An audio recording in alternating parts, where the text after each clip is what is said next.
Hi friends, hello everyone. இன்றைக்கி நம்ம chicken cutlet எப்படி பண்ணுறதுன்னு பார்க்கலாம். இது சில்ட்ரன்ஸ்க்கு ரொம்ப பிடிக்கும். ஃபஸ்ட்டு சிக்கனை கொஞ்சம் பாயில் பண்ணிக்கணும்.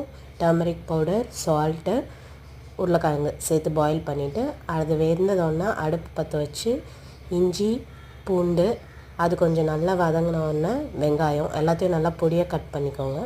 அதுவும் நல்லா வதங்கினதுக்கப்புறமா சிக்கனை நல்லா பல்ஸ் மோடில் ஓரளவுக்கு ஸ்மூத்தாக கிரைண்ட் பண்ணிவிட்டு அதை போட்டுட்டு அதை வதங்கினதுக்கப்புறம் சில்லி பவுடர், காஷ்மீரி சில்லி இருந்தால் அதையும் போட்டுக்கலாம், சால்ட்டு, இதுக்கப்புறம்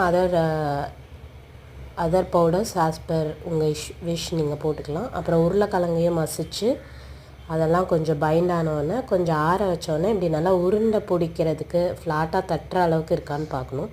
ஒரு எக்கு சால்ட்டை வச்சு பீட் பண்ணிக்கிறோம். அப்புறம் நான் பேக்கர்ஸ் பிரெட் க்ரம்ஸ் தான் எடுத்திருக்கேன்.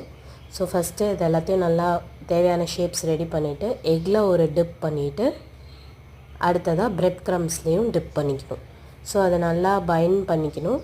எக்ஸஸ் இருந்தால் அதெல்லாம் நம்ம நல்லா தட்டிட்டு எடுத்து வச்சோன்னா நமக்கு எண்ணெய் ரொம்ப கரிஞ்சு வராது.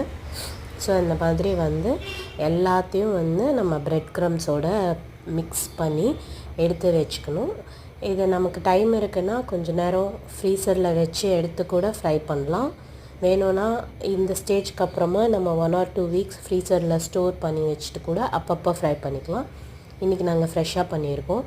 இது ஆல்ரெடி சிக்கன் 65 ஃப்ரை பண்ண ஆயில், ஸோ லைட்டாக பிளாக்காக இருக்குது.